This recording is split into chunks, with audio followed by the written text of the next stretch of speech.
The Daily Diet tab is where you'll spend most of your time, as this is where you enter your daily servings as you eat during the day. It has a date navigation bar here. This is where you can navigate through the days of your data, and you can click right in the middle no matter where you are, and it'll always bring you back to today. And we have all of the DASH recommended food categories here, as well as all the added stuff, like the added fats, sugars, and sodium. This is your serving information. The number on the left is the number of servings that you've eaten, and the number on the right is the recommended servings based on your caloric profile.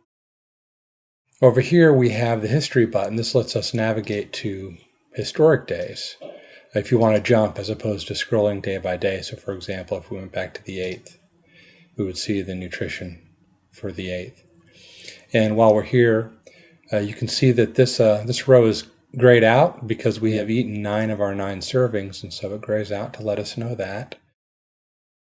We can see down here in fats and oils that I've eaten more than my allotted servings for the fats and oils, and so it actually went red on me. And then down here we have this nutrient meter. Helps us to keep quick tabs on the important nutrients we need to look out for besides our actual calories. Is our fat and our sodium. And if you'll notice here, I've gone over my sodium, which is a real no-no, so you want to watch that meter. And so we'll go tap in the middle here to go back to today. And to add servings, you have 2 options. You can use the quick add, which allows you to actually enter multiple servings at a time.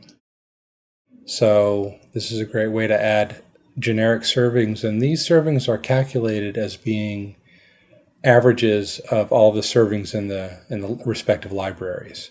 So it's a good way if you don't have the actual nutrition information to make sure, provided that you've eaten the proper serving type, a cup of leafy vegetable or a slice of bread or an ounce of cooked meats, that sort of thing. So we hit done and it will create those servings for us and add them. You notice here we have the 1 serving of grain, the 1 vegetable, and the 1 meat. So that's the quick add. That's one way to enter servings. The other one is to be more specific. If you do know exactly what you've eaten and you have time to put it in, then you can go to the detail for that food category for the day and just do the normal add. And then we actually get to the library. So let's say in this case, for breakfast, I actually had a bowl of oatmeal. And then to delete servings, you just swipe delete. Very simple. And to dig into the servings to look at the nutrition information, you just tap on the serving, and you'll notice that we have a nice nutrition label that expresses the nutrition of that particular serving. These daily values are all calculated against your actual caloric diet, as opposed to the generic 2,000 calorie diet that you'll find on food labels.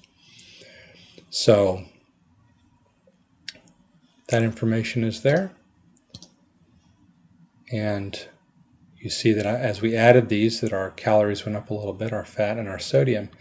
Now another nice feature here is the summary view, which is the page flip here. This is another nutrition label style, but it's actual nutrition stats.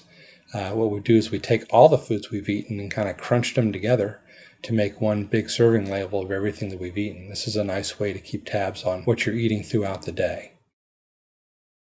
And that's very convenient.